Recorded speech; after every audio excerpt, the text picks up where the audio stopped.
Albert did answer it in the course of Okay. And you had a question? Yes. What happens if you were not elected? What will you do when you're not elected president? Sorry, we can begin with Albert. Okay, yeah. So, one philosophy, for those of you who know me, is that I carry very strongly, and I solidified this year for myself, just to make myself believe it, is that you really don't need titles to make change around here. Not here, not out there, not anywhere. For yourself and for the society, if you're passionate enough and you really want to do something, then you will find a way to do it, right? So at the end of the day, there's a lot of projects that are out there in the school community, inside of NSOC and outside, that I'd love to get started with.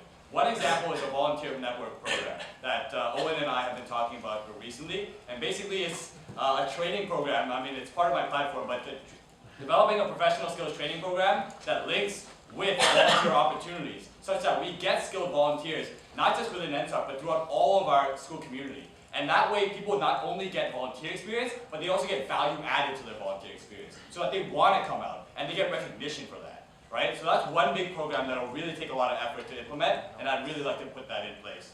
A couple other things, but that's one big one. Happy? I completely agree with that. I'd like to take on projects and make NSOC a better place for people. It may sound like a little fluffy thing, but that's actually the way I think. So, if I don't get president, I would still like to move ahead with the TV stream project. Myself and Harpreet, who was just sitting here actually 5 minutes ago, he's the faculty's IT guy. He has approached me into implementing the whole lecture capturing thing, and also the TV stream project that was actually brought about me 2 years ago, working with youre. So yeah, those are two key projects that I really am passionate about. I would work on those. And also, since I really like Farashik also, I'll be involved with that. Rishi? I think this is a great question, because I've always actually felt that, I've held 3 NSOC directorships now, but I actually felt that the best work that I did with NSOC was when I didn't have a title or a position or a hard hat, and I still came to the meetings, and I felt those were like the most productive things I was able to do.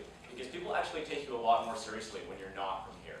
They're like, well, this guy's probably normal, he might actually know something. So, if I'm not elected, it's unlikely that I'll run for any other formal positions within NSOC, but I'll definitely be around to give my input on a lot of things, and I think that's a piece of value that we often lose, because a lot of our most motivated people that have held a lot of positions, afterward, when they're not in that position anymore, they don't have a title, they sort of drift away from the organization. We lose their experience, their expertise.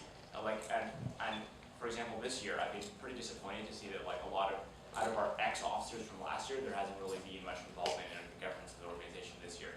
So I'm going to be around to troll around a little. A little. We have a lot of audience for the questions, so I'm going to keep all of that one over from now.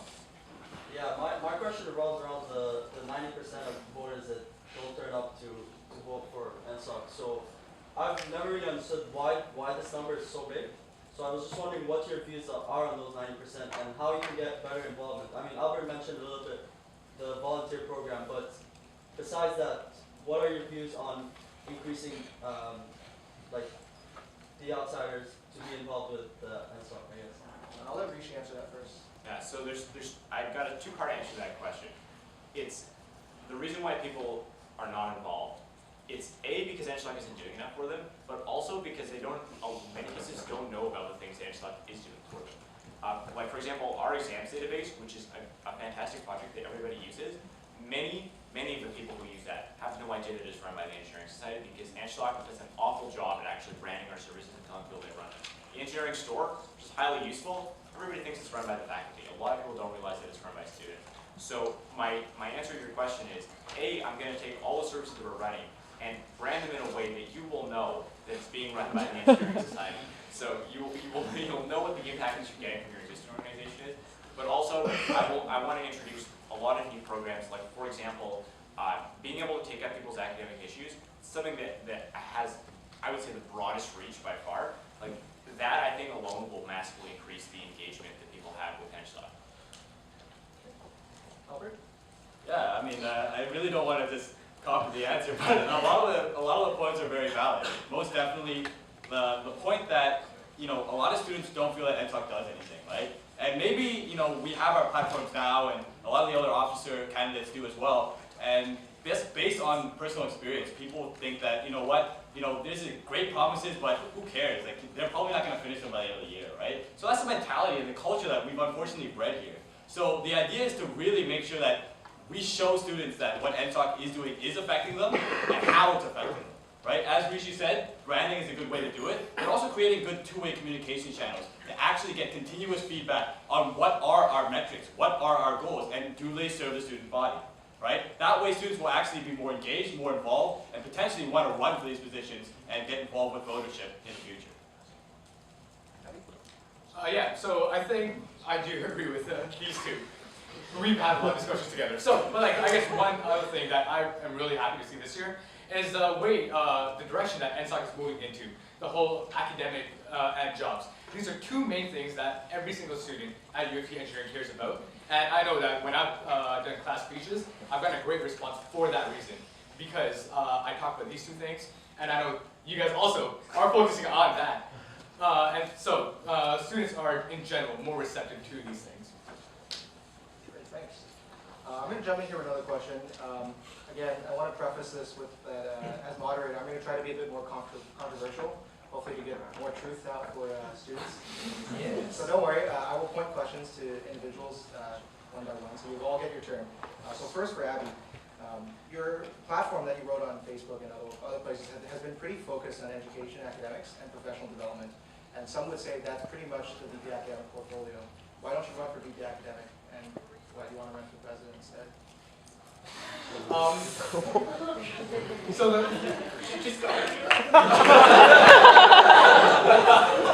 I figure we want to discuss some real issues, so. that's fine, that's fine. So the third point that I actually have not been talking about as much is providing resources for affiliate club and business clubs also.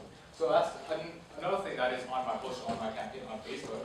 But I figured that is, I guess, on the next level of priority after education and academics. So I want to define the way NSOC is looking at and the projects that they take on overall. So academics and education are obviously the two most important things, but I would like to also focus on developing resources such as financial or whatever comes up for discipline clubs, affiliate clubs, and all that. So I think the overall vision for NSOC for each different portfolio is the reason why I'm running for president and not academic. Okay. Let me rephrase that question for the other two candidates. Why president and why not some other functional VP or functional role where you can maybe do more impact but in a specific area? And we'll begin with Rishi. Well, I've seen a lot of the way that NSOC runs, and I've seen that the roles that the VPs actually have are pretty limited. And the reason why I'm running for president is very simple, because I want to get things done. I don't want to get into that office just to be stifled by someone who doesn't have the same attitude that I have, doesn't have the same vision that I have for getting things done. And because the most important part of my platform that I can't express as a tangible is that I want to promote an attitude shift for NSOC. And an NSOC that is more focused on evaluating how projects we're doing, on first of all evaluating all of our projects, and evaluating how they're actually benefiting our students. That's something that's an attitude change you can only push down from the top. And we're so many things that we're doing them because we did them last year. Right? I don't want to do anything because we did it last year. I want to do everything because it's a great idea. And those intangibles, those are things you can only have as president. Hey, Albert? Yeah, most definitely. So a lot of my platform is also very focused on the VP academic portfolio. And you know, there are aspects in student life as well and some other places. But really the main reason that I don't want to kind of go for other officer positions is kind of a combination of what's been said. So number one, a new point here is that I think that the the talent pool, I guess you could say, for the academic portfolio or VP academic is very strong this year, and I would want those people to really kind of take up the charge on leading these projects for the future, right?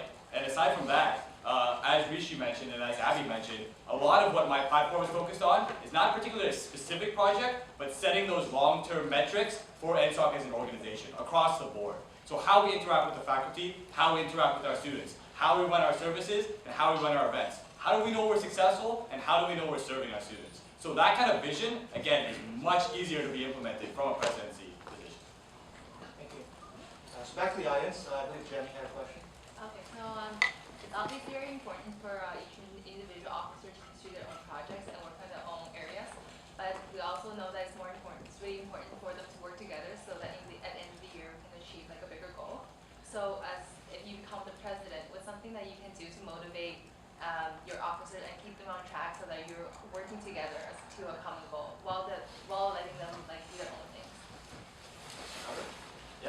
most definitely. Autonomy is one of the big, I mean, for those of you who study like motivational theory, autonomy is really important to getting people to like their jobs, right? To like what they do.